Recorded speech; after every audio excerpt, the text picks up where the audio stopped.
দেখছেন কলকাতা টিভি আরো 12 নিয়ে আপনাদের সঙ্গে রয়েছে ভাস্বতী আর ভাস্বতীর সঙ্গে রয়েছে আমি অভিক। আর অবশ্যই প্রথমেই আমাদেরকে দিল্লির দিকে নজর রাখতে হবে, কারণ কেজরিওয়ালের পর এবার অতীশীর বাড়িতে দিল্লি পুলিশের ক্রাইম ব্রাঞ্চ তারা পৌঁছে যান। বিজেপির বিরুদ্ধে বিধায়ক কেনা বেচার অভিযোগ তোলেন আপ মন্ত্রী, এবং এই মামলাতেই আপ মন্ত্রীর বাড়িতে ক্রাইম ব্রাঞ্চের আধিকারিকরা তারা পৌঁছে যান। যদিও বাড়িতে ছিলেন না সেই সময় দিল্লির পিডব্লিউডি মন্ত্রী অতীশী, এবং আবারও মন্ত্রীর বাড়িতে নোটিশ দিতে যাওয়া হবে এমনটাই কিন্তু জানানো হয়েছে দিল্লি পুলিশের তরফে।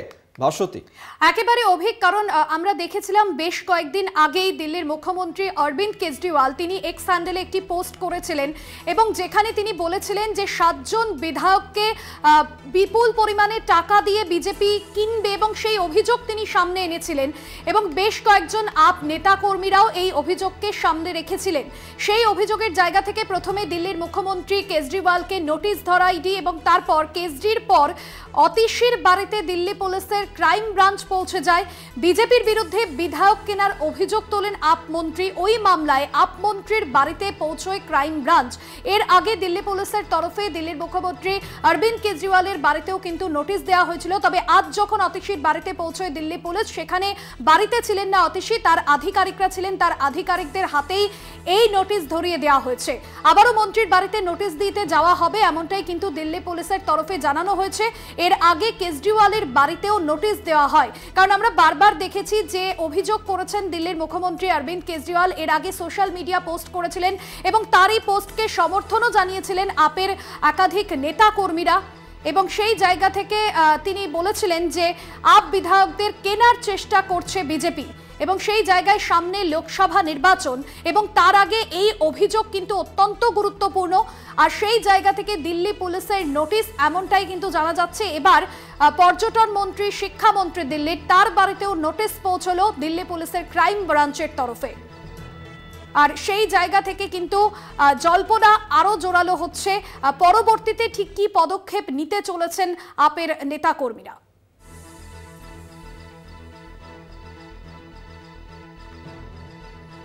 একেবারে এই খবরের দিকে তো আমাদের অবশ্যই নজর থাকবে ভাস্বতী। তারপরে এই মুহূর্তে আমাদেরকে আরো একটি গুরুত্বপূর্ণ খবরের দিকে নজর রাখতেই হচ্ছে, কারণ অখিলেশ যাদব তার গলাতে এবার মুখ্যমন্ত্রী মমতা বন্দ্যোপাধ্যায়, এ রাজ্যের মুখ্যমন্ত্রী, তারই সুর শোনা গেল অখিলেশ যাদবের গলায়। কারণ রাহুল গান্ধী তার যে ন্যায় যাত্রা, সেই ন্যায় যাত্রা নিয়েই এবার অসন্তোষ প্রকাশ করেছেন সমাজবাদী পার্টির প্রধান। ভারত জোড়ো ন্যায় যাত্রাতে এখনো পর্যন্ত আমন্ত্রণ জানানো হয়নি তাকে, এমনটাই কিন্তু দাবি করেছেন তিনি, এবং নিজে থেকে তো আর আমন্ত্রণ চাওয়া যায় না এমনটাই বলে ক্ষোভ প্রকাশ করেছেন সমাজবাদী পার্টির সুপ্রিমো অখিলেশ যাদব। আমরা কিছুদিন আগে দেখেছিলাম যে এই রাজ্যে অর্থাৎ বাংলায় যখন এই রাহুলের ন্যায় যাত্রা এসেছিল, সেই সময়ও মুখ্যমন্ত্রীকে আমন্ত্রণ জানানো হয়নি, সেই নিয়েও কিন্তু ক্ষোভ প্রকাশ করেছিলেন মমতা বন্দ্যোপাধ্যায়। একেবারে অভিক, সেই জায়গা থেকে আমরা দেখলাম যে ইন্ডিয়া জোটের যারা শরিক রয়েছেন তাদের সঙ্গে কোথাও গিয়ে দূরত্ব বাড়ছে, অর্থাৎ ইন্ডিয়া শরিকদের মধ্যেই কি দূরত্ব বাড়ছে।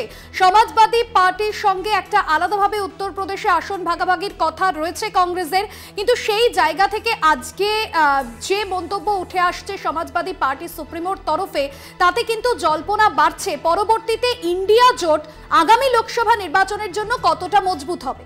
একেবারে, এবং ইন্ডিয়া জোটের এই যে শরিক তাদের মধ্যেই এই যে মতভেদ দেখা যাচ্ছে, যা নিয়ে লোকসভা নির্বাচনের আগে ইন্ডিয়া জোটের ভবিষ্যৎ ঠিক কি হতে পারে তা কিন্তু এই মুহূর্তে একটা প্রশ্নচিহ্নর সামনে দাঁড়িয়ে গেছে।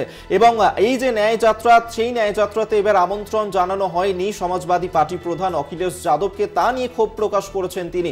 কি বলেছেন তিনি অখিলেশ যাদব, শোনাবো আপনাদের।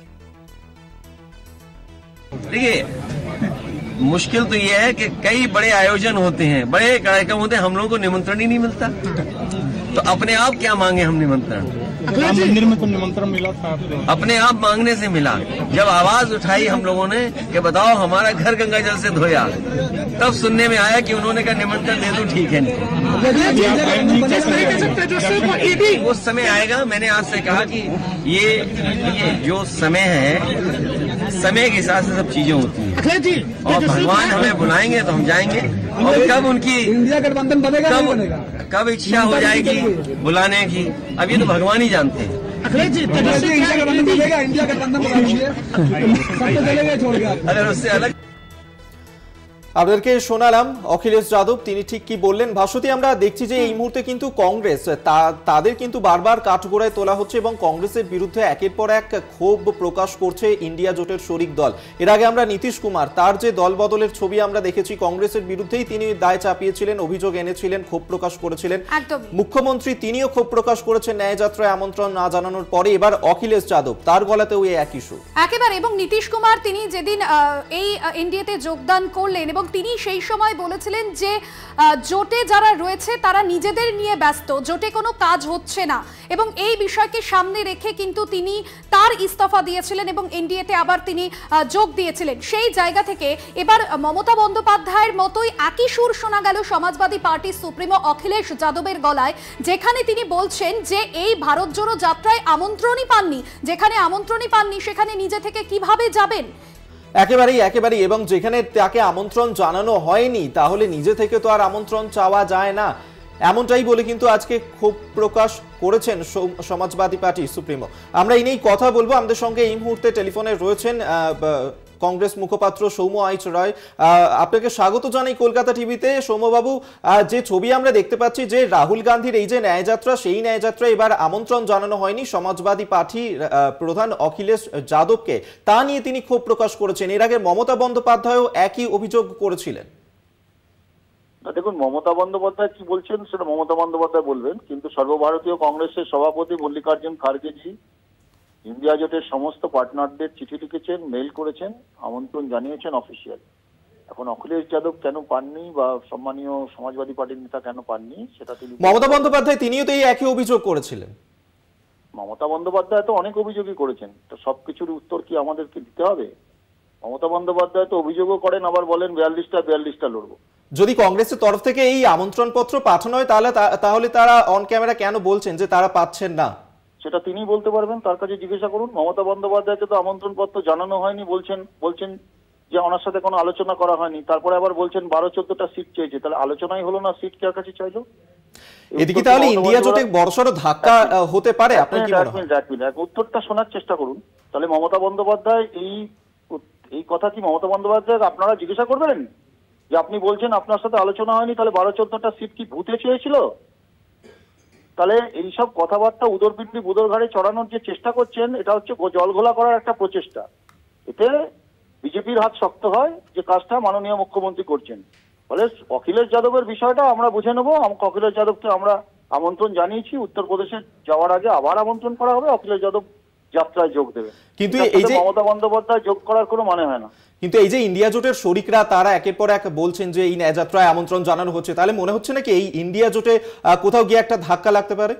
আমরা তো বলছি আমন্ত্রণ জানানো হচ্ছে, আমরা তো বলেছি আমন্ত্রণ জানানো হচ্ছে। এখন ওনারা যদি বলেন আমন্ত্রণ জানানো হয়নি, আপনারা এখন আমরা এক করতে চাইছেন, আমরা কি করতে পারি? আমরা তো বলছি মল্লিকার্জুন খার্গে আমন্ত্রণ জানিয়েছেন, মেইল করেছেন, তার উত্তর কি মমতা বন্দ্যোপাধ্যায় দিয়েছেন? উত্তর দেননি। ধন্যবাদ আপনাকে। কংগ্রেস মুখপাত্র সৌম্য আইচ রয় আমাদের সঙ্গে এতক্ষণ টেলিফোনে ছিলেন। অর্থাৎ কংগ্রেসের তরফ থেকে যে দাবি করা হচ্ছে তারা কিন্তু আমন্ত্রণ পাঠিয়েছেন, তারা এই ন্যায়যাত্রাতে যাতে তারা সামিল হন অখিলেশ যাদব, মুখ্যমন্ত্রী মমতা বন্দ্যোপাধ্যায়, সেই নিয়ে কিন্তু আমন্ত্রণ পত্র তারা পাঠিয়েছেন, কিন্তু তারা কেন পাচ্ছেন না এই প্রশ্ন কিন্তু কংগ্রেসের তরফ থেকে তোলা হচ্ছে। যদিও পাল্টে এই নিয়ে অখিলেশ যাদব তিনি এবার ক্ষোভ প্রকাশ করেছেন, তিনি বলছেন যে ন্যায়যাত্রায় তাকে কি কোনো রকম ভাবেই আমন্ত্রণ পত্র পাঠানো হয়নি। সামনেই লোকসভা নির্বাচন রয়েছে এবং সেই লোকসভা নির্বাচনের আগেই ইন্ডিয়া জোটের এই যে শরিকরা তারা যেভাবে একের পর এক ক্ষোভ প্রকাশ করছেন এবং যার কারণে কিন্তু এই ইন্ডিয়া জোট নিয়ে আগামী দিনে একটা ধোঁয়াশা তৈরি হচ্ছে। এই ইন্ডিয়া জোটের যে চিত্র সেইটা নিয়ে ধোঁয়াশা এই মুহূর্তে দাঁড়িয়ে তৈরি হচ্ছে এবং সেই ছবি কিন্তু এই মুহূর্তে আমরা দেখতে পাচ্ছি। এবং মুখ্যমন্ত্রী মমতা বন্দ্যোপাধ্যায় তিনিও সেই একই অভিযোগ করেছিলেন। বাংলায় প্রবেশের সময় তিনি প্রশাসনের কাছে খবর পেয়েছিলেন যে রাহুলের ন্যায়যাত্রা এই রাজ্যে প্রবেশ করছে, কংগ্রেসের তরফ থেকে জানানো হয়নি। সেই ক্ষেত্রে অখিলেশ যাদব সমাজবাদী পার্টির প্রধান তিনিও সেই একই অভিযোগ করেছেন, ক্ষোভ প্রকাশ করেছেন যে কংগ্রেসের তরফ থেকে তাকে কোনো রকম ভাবেই আমন্ত্রণ জানানো হয়নি। আমন্ত্রণ তো আর নিজে চেয়ে নেওয়া যায় না, এমনটাই কিন্তু বলেছেন আজকে অখিলেশ যাদব। এবং সেই ছবি কিন্তু আমরা বারবার দেখতে পাচ্ছি লোকসভা নির্বাচনের আগে, যা নিয়ে এই মুহূর্তে কংগ্রেস তারা কিন্তু এই মুহূর্তে দাঁড়িয়ে তাদের যে ভূমিকা তা প্রশ্নের মুখে পড়ছে।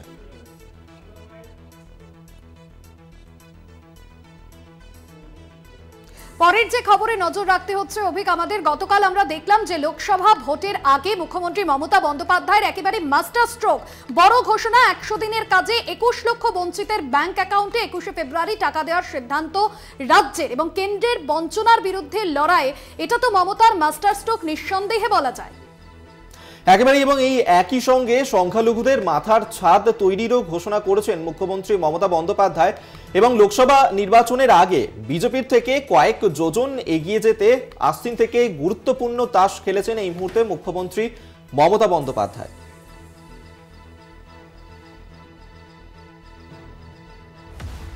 রেড রোডে কেন্দ্রীয় বঞ্চনার প্রতিবাদে ধর্ণা কর্মসূচির শেষ দিনে মাস্টার স্ট্রোক খেললেন মমতা।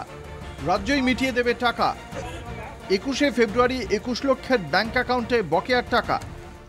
আমি আমার প্রথম পদক্ষেপ আজ বলে যাই, 21 লক্ষ মজদুরকে যাদের টাকা কেন্দ্রীয় সরকার দেয়নি, আগামী 21শে ফেব্রুয়ারি তাদের টাকা তাদের ব্যাংক অ্যাকাউন্টে চলে যাবে, রাজ্য সরকার দেবে। রাজ্যে মাধ্যমিক পরীক্ষা চলছে, তাই সকালের দিকে বন্ধ ছিল মাইকিং। তবে বেলা গড়াতেই কেন্দ্রের বঞ্চনার বিরুদ্ধে লড়াইয়ে ঝাঁঝ বাড়ান মমতা বন্দ্যোপাধ্যায়। বকেয়ার দাবিতে লড়াই চলবে। রাজ্য রাজধানীতে লাগাতার আন্দোলন, ধর্ণা। একাধিকবার প্রধানমন্ত্রী, গ্রামোন্নয়ন মন্ত্রীর সঙ্গে বৈঠক। প্রতিশ্রুতি মিললেও বাস্তবে তার ফল শূন্য। 1 ফেব্রুয়ারির মধ্যে কেন্দ্রকে বকেয়া মেটানোর ডেডলাইন দিয়েছিলেন মমতা, কিন্তু তাতেও কাজ হয়নি। তাই ধর্ণা মঞ্চ থেকেই লোকসভা ভোটের আগে মমতা তুরুপের তাস খেলে দিলেন। 100 দিনের কাজে বঞ্চিতদের বকেয়া মেটাবে রাজ্যই। 21শে ফেব্রুয়ারি সব বঞ্চিতের অ্যাকাউন্টে টাকা ঢুকে যাবে, বড় ঘোষণা মমতার। আবাসেও সরব মমতা। একই সঙ্গে মমতা বলেন, আবাসের 11 লক্ষও ক্লিয়ার করেও করেনি কেন্দ্র। তবে আমরা ভিক্ষা চাই না, জয় করতে চাই। সংখ্যালঘু উন্নয়ন দপ্তর সংখ্যালঘুদের বাড়ি বানানোর টাকা দেবে, ঘোষণা মুখ্যমন্ত্রীর। মনে রাখবেন, সংখ্যালঘুরাও মাইনরিটি ডিপার্টমেন্ট থেকে তার বাড়ি পাবেন। বাদবাকি যারা আছেন আমার উপর ছেড়ে দিন, একবারে না পারলেও আস্তে আস্তে আস্তে আস্তে দেখব। এদিন ধর্ণামঞ্চ থেকে বিজেপির বিরুদ্ধে কড়া আক্রমণ শানান মুখ্যমন্ত্রী। সবাই চোর আর বিজেপি শুধু সাধু, প্রশ্ন ছুঁড়ে দেন মমতা। আরে গরিব লোকের মাথার ছাদটা কেড়ে নিয়েছো, তাকে দিচ্ছ না, টাকা চাইলে বলছো চোর। সবাই চোর আর তুমি সাধু। সবচেয়ে বড় চোর কারা? সবচেয়ে বড় চোর কারা? সবচেয়ে বড় ডাকাত কারা? সবচেয়ে বড় গদ্দার কারা? 2024-এর লোকসভা ভোটের আগে এই ঘোষণা নিঃসন্দেহে মমতা বন্দ্যোপাধ্যায়ের মাস্টার স্ট্রোক, মত রাজনৈতিক মহলে। বঞ্চনার অভিযোগকে সামনে রেখে টানা লড়াইয়ে রাজ্যের এই পদক্ষেপ ভোট ব্যাংকে কতটা ছাপ ফেলে সেটাই দেখার। দেবজ্যোতি ঘোষের রিপোর্ট, কলকাতা টিভি।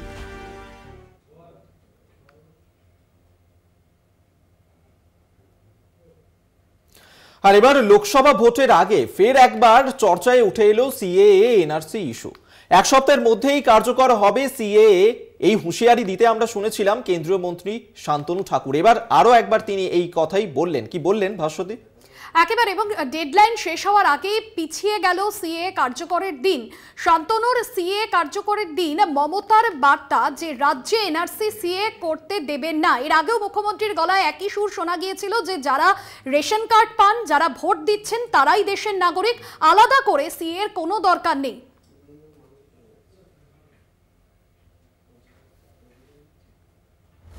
सीएए चर्चाएं उत्तप्त राजनीति। जिस राज्य में इतनी घुसपैठ होती है वहां कभी विकास हो सकता है क्या? जोर से बोलो, हो सकता है? और इसीलिए ममता बनर्जी सीएए का विरोध कर रही है। सीएए कर, मगर मैं आज इस सभा में कहकर जाता हूं, ममता दीदी, सीएए देश का कानून है, इसको कोई रोक नहीं सकता और हम सीएए को लागू करते हैं। बंगाल में सोशल मीडिया पर कोई रख रहा है ভোটের আগে লাগু হবে সেই ইঙ্গিত দিয়েছিলেন কেন্দ্রীয় স্বরাষ্ট্রমন্ত্রী অমিত শাহ। সেই জল্পনাতে শিলমোহর দিয়ে 28শে জানুয়ারি মতুয়াগড়ের বিজেপি সাংসদ শান্তনু ঠাকুর জানান, এক সপ্তাহের মধ্যে কার্যকর হবে সিএএ। আগামী এক সপ্তাহের মধ্যে ভারতবর্ষ, পশ্চিমবঙ্গ সহ ভারতবর্ষের প্রত্যেকটা স্টেটে সিএএ লাগু হবে এবং সেটা আপনারা দেখবেন। আজকে সেই গ্যারান্টি এই মঞ্চ থেকে দিয়ে যাচ্ছি। শান্তনু ঠাকুরের দাবির পরই রাজনৈতিক মহলে শোরগোল পড়ে যায়। তার ডেডলাইন অনুযায়ী বাকি ছিল আর 2 দিন, কিন্তু তার আগেই সিএএ লাগু নিয়ে বদলালো শান্তনু ঠাকুরের ডেডলাইন। তার ডিগবাজি।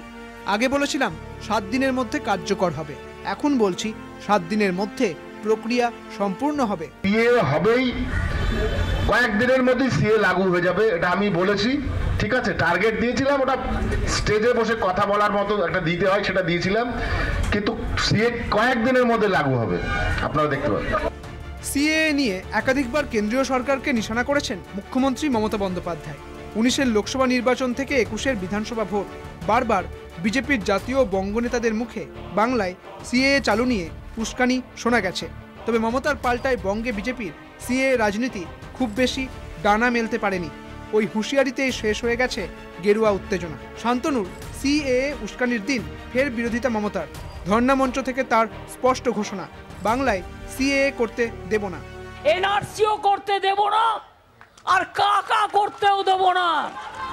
লোকসভা ভোট দোরগোড়ায়, বিজেপির অন্যতম তাস সিএএ এনআরসি।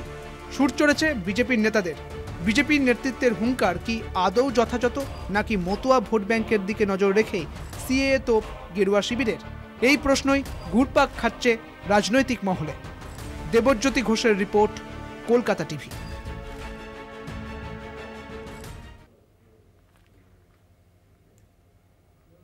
আরো অন্যান্য খবর নিয়ে ফিরছি, তবে সময় এখন একটা বিরতির পর আবারও ফিরছি আরো 12 নিয়ে, সঙ্গে থাকুন। के लिए रोजगार सुरक्षित होता है, वो रोजगार खतरे में है निजीकरण की वजह से। और दूसरी बात यह है कि जब पब्लिक सेक्टर कंपनियां बनाए जाते हैं, खोले जाते हैं, देश भर के लोग वहां आते हैं, तो ऐसा कहा जा सकता है पिछले 7 दशकों में पब्लिक सेक्टर बनते गए, लोग आते गए, भारत बनता गया। और यही प्रतीक इसका बोकारो है। दूसरी बात मैं कहूं कि अप्रैल और दिसंबर 2023 के बीच में, इस वित्तीय वर्ष के पहले 9 महीने में इस्पात का आयात 60 लाख टन हुआ है। इस्पात का आयात 60 लाख टन हुआ है। ये पहले पिछले 5-6 सालों में नहीं देखा गया है। और इन 60 लाख टन जो आयात हुआ है, इसमें से करीब 1/3 चीन से आया है। ये हमारे इस्पात, हमारे देश में जो इस्पात बनाते हैं पब्लिक सेक्टर में, प्राइवेट सेक्टर में, टाटा एक मिसाल है झारखंड में, इन पर घोर अन्याय है। एक तरफ 19 जून 2020 को प्रधानमंत्री चीन को क्लीन चिट देते हैं, न कोई घुस आया है, न कोई हमारे जमीन पर बैठा है। और उस क्लीन चिट के वजह से हमें इतनी परेशानी हम भुगत रहे हैं पिछले 4 सालों में। और इस हमारे सीमाओं के तनाव के बावजूद प्रधानमंत्री ने ये उचित नहीं समझा कि आयात जो आता है हमारा चीन से, उस पर कोई प्रतिबंध लगाया जाए, ताकि हमारे छोटे उद्योग, हमारे बड़े कारखाने को तकलीफ नहीं पहुंचे। तो ये असली रूप है नरेंद्र मोदी की आर्थिक नीतियों का। छोटे और लघु उद्योग बंद पड़े हुए हैं। 80% जो छोटे और लघु उद्योग स्टेनलेस स्टील के होते हैं वो गुजरात में है, और उसमें से 35% लघु और छोटे उद्योग बंद पड़े हुए हैं क्योंकि सस्ता माल चीन से आ रहा है। एक तरफ आत्मनिर्भर कहते हैं, और दूसरे तरफ चीन से सस्ता माल जो जो आता है उस पर कोई रोक नहीं लगाया जाता। तो ये भी एक अन्याय है, ये हमारे उद्योगपतियों पर अन्याय है।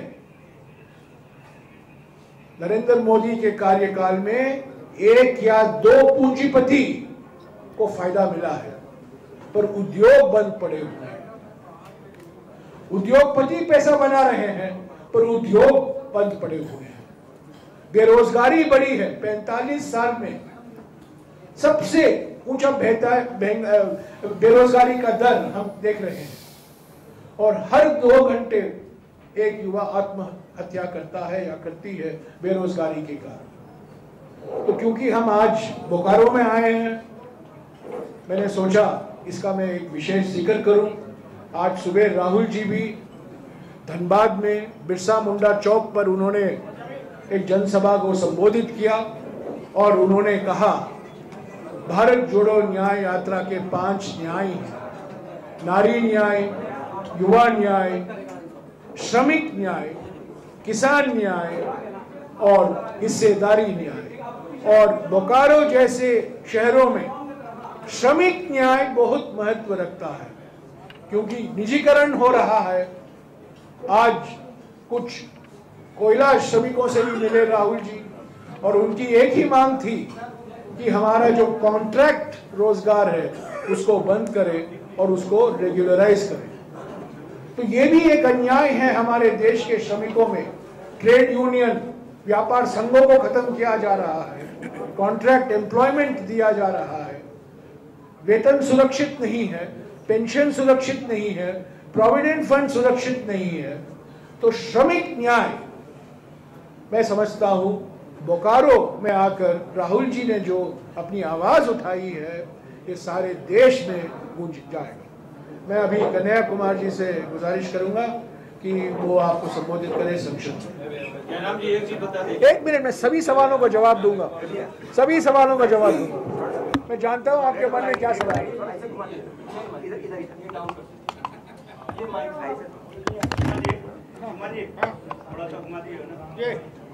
मैंने अभी लंबी बड़ी कहानी सुनाई आपको इस बात के बारे में, मोदी जी के बारे में, उनके नियत के बारे में, पर मैं जानता हूं आपका सवाल और किसी विषय पर होगा, मैं उसका जवाब दूंगा।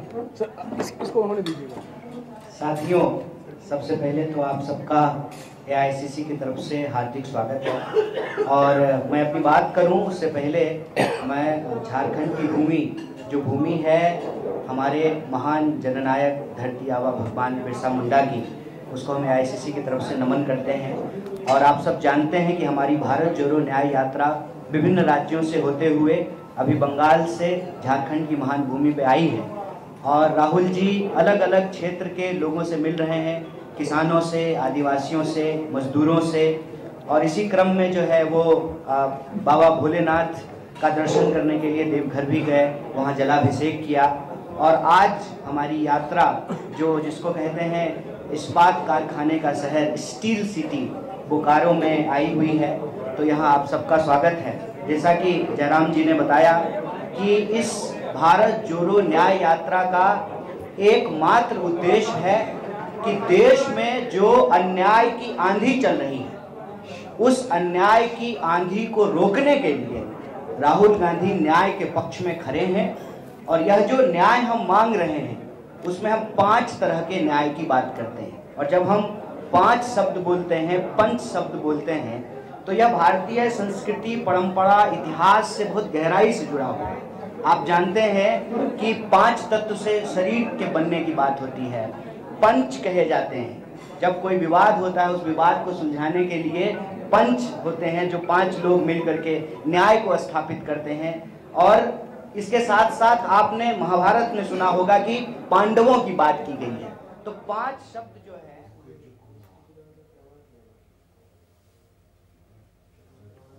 আরো 12 অন্যান্য খবর নিয়ে ফিরে আসছি বিরতির পর। সঙ্গে থাকুন। আরো বারো নিয়ে ফিরে এলাম বিরতির পর। এবার যে খবরে নজর রাখবো, ভারতরত্ন পাচ্ছেন লালকৃষ্ণ আদবানি, এমনটাই গতকাল জানিয়েছেন প্রধানমন্ত্রী নরেন্দ্র মোদী। শনিবার সকালে সমাজ মাধ্যমে প্রধানমন্ত্রী জানান, লালকৃষ্ণ আদবানিকে ভারতরত্ন পদক প্রদান আমার জন্য খুবই আবেগপূর্ণ মুহূর্ত এবং অভিক দেশের আধুনিক হিন্দুত্ববাদের প্রতিষ্ঠাতা এই আদবানি। এবং আমরা দেখেছি এই যে রাম মন্দির আন্দোলন, সেই আন্দোলনের অন্যতম মুখ ছিলেন আদবানি একেবারে, এবং দেশের প্রাক্তন উপপ্রধানমন্ত্রীও তিনি। তাঁর এই সম্মান প্রাপ্তিতে খুশি হিন্দুত্ব শিবিরও। যদি অনেকেই পর্যবেক্ষকই মনে করছেন যে আদবানির রামরথ যাত্রায় দাঙ্গার পর যে দাঙ্গার ঘটনা আমরা দেখেছি, বাবরি মসজিদ ধ্বংস, এইসবের ইতিহাসও মনে করছেন তারা।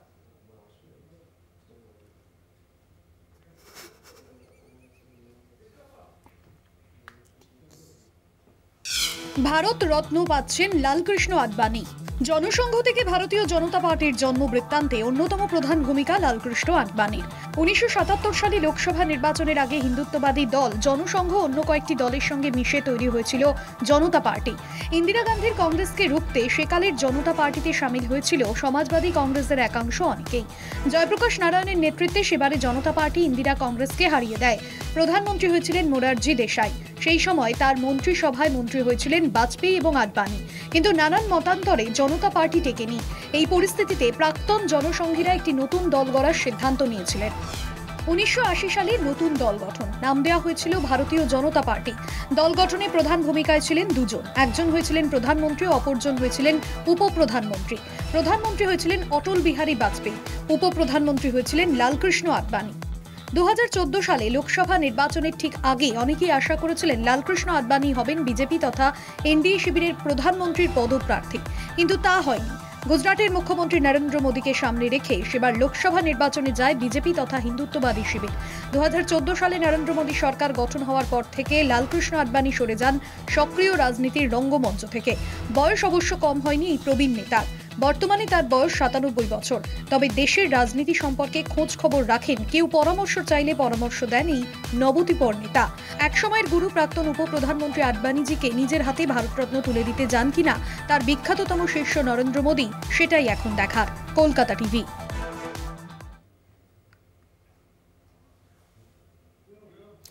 ভারতরত্ন পাচ্ছেন বিজেপির প্রবীণ নেতা লালকৃষ্ণ আদবানি। সোশ্যাল মিডিয়ায় প্রধানমন্ত্রী পোস্ট করেছেন এবং এই পোস্ট করার পরেই যথারীতি খুশির হাওয়া বইছে হিন্দুত্ব শিবিরে। একদমই। আর রাম মন্দির আন্দোলনের অন্যতম মুখ আদবানিকে দেওয়া এই স্বীকৃতিকে স্বাগত জানাচ্ছেন রাজনৈতিক মহলের নির্বিশেষে অনেকেই। এহেন আদবানিকে কার্যত ব্রাত্য রেখে উদ্বোধন হয়েছিল রাম মন্দির, জানিয়ে কটাক্ষের শিকার হতে হয়েছিল বিজেপিকে। ভারতের সর্বোচ্চ সম্মান পেতে দেখে খুশি আদবানি পরিবার।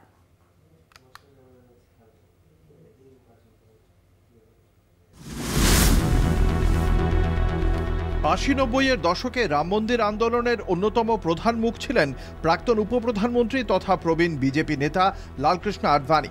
1992 সালের 6 ডিসেম্বর ভেঙে গুঁড়িয়ে দেওয়া হয় কয়েক শতাব্দী প্রাচীন বাবরি মসজিদ। তারপর দীর্ঘ লড়াই চলে আদালতে। অবশেষে চলতি বছরের 22শে জানুয়ারি বিজেপি সরকারের আমলেই যখন সাড়ম্বরে রাম মন্দির প্রতিষ্ঠিত হলো, সেই সময় কার্যত ব্রাত্যই রইলেন মূল কাণ্ডারি। আমন্ত্রণ জানালেও স্বাস্থ্যের কারণ দেখিয়ে অনুষ্ঠানে উপস্থিত হতে বারণ করা হয় আদবানিকে। এদিকে রাম মন্দির উদ্বোধনকে ঘিরে দেশে জুড়ে চলা মোদি ফিভারের মাঝেই কার্যত অন্ধকারই রয়ে গেলেন আদবানি। এহেন পরিস্থিতিতে শনিবার সকালে আদবানিকে দেশের সর্বোচ্চ নাগরিক সম্মান ভারতরত্ন দেওয়ার ঘোষণা করেন প্রধানমন্ত্রী। সোশ্যাল মিডিয়ায় আদবানির সঙ্গে ছবি পোস্ট করে শুভেচ্ছাও জানান নরেন্দ্র মোদী। তারপর থেকেই বিরোধীদের কটাক্ষের মুখে পড়েছে বিজেপি। রাম মন্দির উদ্বোধনের সময় 97 বছরের প্রবীণ নেতাকে ব্রাত্য রাখা হয়েছিল। তোপ দাগলেন প্রদেশ কংগ্রেস সভাপতি অধীর রঞ্জন চৌধুরী। লালকৃষ্ণ আদবানি এই রাম যে মন্দির, তার তো দাবির প্রথম উদ্যোক্তা ছিলেন। সেই লালকৃষ্ণ আদবানি যিনি এই রাম মন্দির আন্দোলনের মূল প্রবক্তা, মূল মাথা, তাকেই রাম মন্দির উদ্বোধনে ডাকা হলো না। ডাকা হলো শুধু তাই নয়, নিমন্ত্রণ করা হলো, আবার বলে দেওয়া হলো স্বাস্থ্য খারাপ, তো তাই যেন না আসা হয়। একই সুরে গলা মিলিয়েছে তৃণমূলও। বিজেপির জন্মদাতা অটল বিহারী বাজপেয়ী, লালকৃষ্ণ আদবানি এবং সেই সময়কার নেতাদের নরেন্দ্র মোদী এবং অমিত শাহ কিভাবে বয়কট করে একঘরে করে রেখে দিয়েছে, সেটা সারা দেশের মানুষ দেখেছে। যে রাম মন্দিরের দাবি তুলেছিলেন লালকৃষ্ণ আদবানি, তাকে প্রাপ্ত করে রেখে নিজে সমস্ত নীতি বহির্ভূত ভাবে সেখানে প্রাণ প্রতিষ্ঠা করলেন নরেন্দ্র মোদী নিজে। তবে আদবানি ভারতরত্ন পাওয়ায় খুশির হওয়া বিজেপির অন্দরে।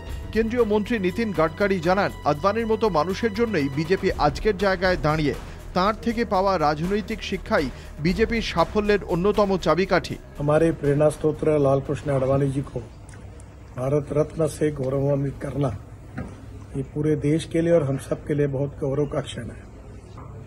भारतीय जनता पार्टी के विस्तार में अटल जी और आडवाणी जी की भूमिका बहुत महत्वपूर्ण रही। मेरा ये सौभाग्य रहा कि दोनों के साथ काम करने का मुझे मौका मिला। মোদির ঘোষণার পরই খুশির হওয়া আদবানি পরিবারেও। সকালে খবর পাওয়ার পরেই মেয়ে প্রতিভা আদবানি মিষ্টিমুখ করান লালকৃষ্ণ আদবানিকে। তিনি জানান, দেশের সর্বোচ্চ সম্মান পাওয়ার খবরে খুশি তাদের পরিবার। Sir is very overwhelmed and he वैसे भी वो कम एक्सप्रेस करते हैं, जीवन भर में वो कम शब्दों वाले इंसान रहे, बट स्वाभाविक उनकी आंखों में आंसू थे। और इस चीज की संतुष्टि और खुशी दोनों है कि उन्होंने अपना पूरा जीवन देश की सेवा में लगाया है। और मैं मानती हूँ कि उनके जीवन के इस पड़ाव पर इस तरह के सर्वोच्च सम्मान से नवाजा जाना बहुत बड़ी बात है और हम लोग बहुत खुश हैं इसके लिए। प्रधानमंत्री श्री मोदी जी का बहुत आभारी हूँ। उन्होंने श्री लालकृष्ण आडवाणी जी को भारत रत्न से सम्मानित किया है और ये परिवार के लिए, देश के लिए, हम सब के लिए एक बहुत ही प्रसन्नता का विषय है। মৃত্যুর কয়েক বছর আগে দেশের সর্বোচ্চ নাগরিক সম্মান পান প্রাক্তন প্রধানমন্ত্রী অটল বিহারী বাজপেয়ী। তবে প্রবীণ বিজেপি নেতার শারীরিক অসুস্থতার কারণে ওই সম্মান গ্রহণের সময় তাঁর চেতনা ছিল না। কিন্তু ৯৭ বছরের আডবাণী সেই সম্মান অশক্ত শরীরে গ্রহণ করলেও তা সজ্ঞানেই পাচ্ছেন। কলকাতা টিভি।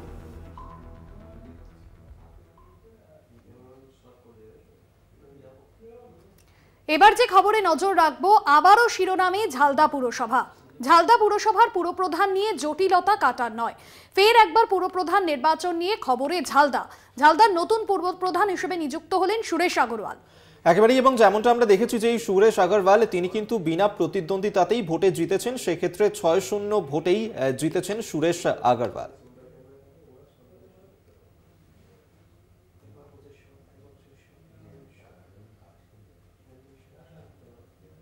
পুরপ্রধান নির্বাচন নিয়ে পুরুলিয়ার ঝালদা পুরসভার দ্বন্দ্ব মেটার নয়।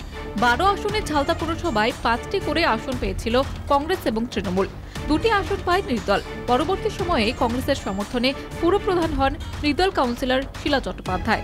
পরে তিনি আরও এক নির্দল কাউন্সিলর সোমনাথ কর্মকার এবং ৩ কংগ্রেস কাউন্সিলর মিঠুন কান্দু, বিজয় কান্দু এবং পিন্টু চন্দ্রকে নিয়ে যোগ দেন তৃণমূলে যাওয়ার পরেও পুরপ্রধান থেকে যান শীলা। তবে তাকে মানতে পারেনি পুরনো ৫ তৃণমূল কাউন্সিলর। তাদের মধ্যে ছিলেন সুরেশ আগরওয়াল, সুদীপ কর্মকার, জবা মাছুয়া, পূর্ণিমা বাগদি এবং রিজুয়ানা খাতুন। দলীয় হুইপ অমান্য করে তারা কংগ্রেসের ২ কাউন্সিলর পূর্ণিমা কান্দু এবং বিপ্লব কয়লার সমর্থন নিয়ে অনাস্থা নিয়ে আসেন শীলার বিরুদ্ধে। ৭-০ ভোটে অপসারিত হন শীলা। এবার সেই ঝালদারই নতুন পুরপ্রধান হলেন সুরেশ আগরওয়াল। ভোট পর্ব নিয়ে শনিবার সকাল থেকে পুরসভা এলাকায় জারি ছিল ১৪৪ ধারা। অর্ডার আজকে চেয়ারম্যান গঠনের ব্যাপার ছিল, তো আজকে আমরা উপস্থিত হয়েছিলাম ৬ জন। তো আজকে সবাই যা উপস্থিত সকল সদস্য আমার নামে প্রস্তাব করে, আর অন্য কেউ না থাকার জন্য আমি অটোমেশনই ইলেক্টেড চেয়ারম্যান হিসাবে নির্বাচিত। আমার মনে হয় না যে ৬ জনের ভোটে কেউ চেয়ারম্যান হতে পারে, তার কারণ আমাদের মোট কাউন্সিলর ১২ জন। ১২ জনের মধ্যে ৬ জনের ভোট পেলে মানে চেয়ারম্যান হওয়া যায় না, ওকে ৭ জন দেখাতে হবে, সেটা ওরা দেখাতে পারেনি, যার জন্য আমার মনে হয় না এটা বৈধ। সরাসরি কোনো বিরোধ ছাড়াই ৬-০ ভোটে জিতলেন সুরেশ আগরওয়াল। এদিন ঝালদা পুরসভার ৫ বিক্ষুব্ধ তৃণমূল কাউন্সিলর এবং কংগ্রেসের ১ কাউন্সিলর বিপ্লব কয়লের সমর্থন নিয়ে নতুন পুরপ্রধান হিসেবে শপথ নেবেন সুরেশবাবু। নতুন পুরপ্রধান মনোনয়নের জন্য কংগ্রেসের বিপ্লব কয়লকে নিয়ে পুরসভার সভাকক্ষে বৈঠক বসে এদিন। লক্ষণীয়ভাবে ভোট পর্বে অনুপস্থিত ছিলেন আরেক কংগ্রেস কাউন্সিলর পূর্ণিমা কান্দু। ঝালদা থেকে Harinarayan সূত্রধরের report, Kolkata TV.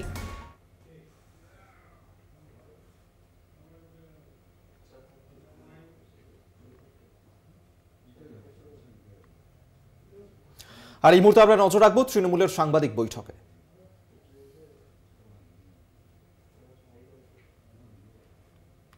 Bengal wrote to the Prime Minister. There are 14 important dates here. At this press conference, I will not mention each of the dates, but that is available for you. Started on May the 12th, 2022. Then a delegation of MPs met the minister in Delhi in April. In October, where everybody was involved, the dharna led by the National General Secretary in October 2023.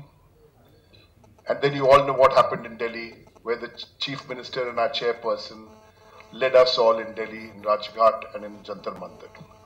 All this culminated in this huge announcement yesterday, where the Bengal government has pledged, has committed, has promised to clear the dues of 21 lakh Manrega workers, which the union government, by an act of parliament, was supposed to pay in 15 days. I believe that this announcement yesterday will change the federal outlook in the years to come in India, where the union government is depriving a state. Why? Because we politically oppose the state. The utilization certificates were never asked for.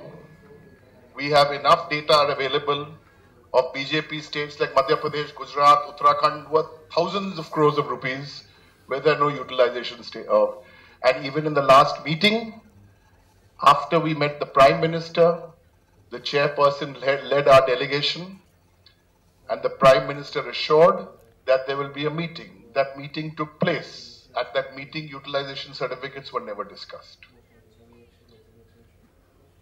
The next point I want to highlight today is who has made this promise? What is the credibility of the person who has made this promise? Does she deliver on her promises? So let me give you a few examples. Who promised that she will double farmer income when she became Chief Minister in 2011? It was Mamata Banerjee, the Chief Minister of West Bengal, who promised she will double. She didn't double it. She trebled it. On the other hand, the BJP led by Modi say they will double it. At current rates, they will double it in 2027. This is the credibility of the person making these promises. Indian economy is growing at 7%. Economy of Bengal is growing at 8.4%. These are not some lollipop numbers from Trinamool Bhavan. These are the numbers of the government of India.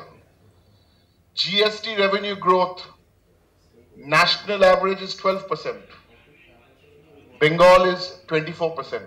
The second point I'm making here, the first I made is fiscal federal terrorism of the BJP, because they cannot fight Mamata Banerjee and the Trinamool Congress in Bengal.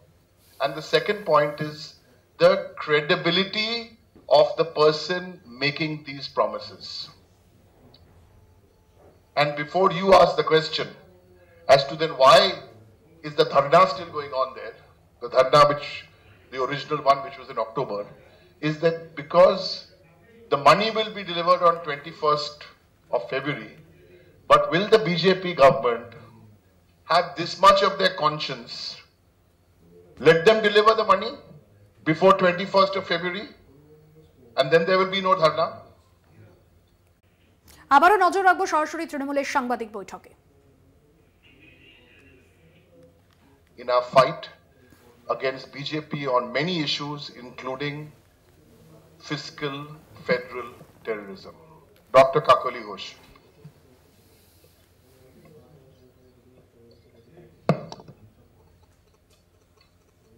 आप सभी को मेरा नमस्कार।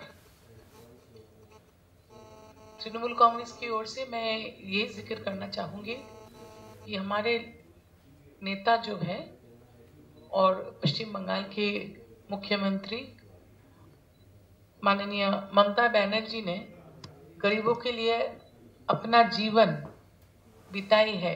जब से राजनीति की आंगीना में उन्होंने पैर रखा तब से उनका काम ही हुआ है पिछड़े हुए लोग, गरीब लोग और महिलाओं को भी आगे ले जाना। और इसी के जरिए तो उन्होंने वादा किया था कि ये जो गरीब है 21 लाख के करीबन, जो इतना गरीब है कि इनको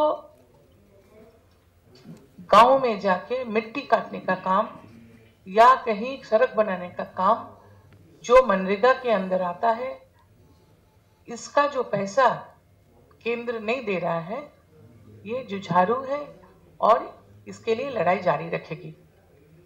और ये भी आप देखिए कि केंद्र में जो सरकार बैठा हुआ है भारतीय जनता पार्टी के, ये गरीब के लिए नहीं सोचता।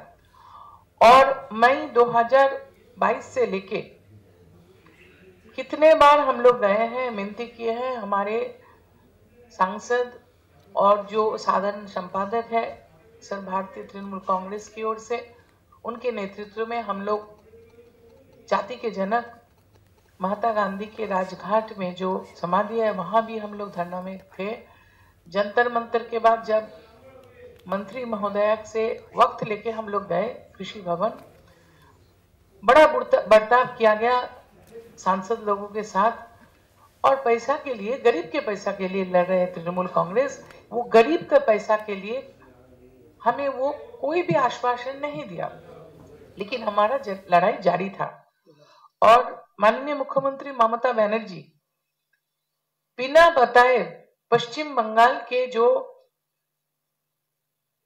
लोग हैं, जो खेती में काम करते हैं, जो किसान हैं, उनके लिए लड़ते रहे और 3 गुना कर दिया उनका। जब वो आए थे सत्ते पे तब इनका रोजगार था 90,000 के करीबन, अभी हो गया 3 लाख के करीबन।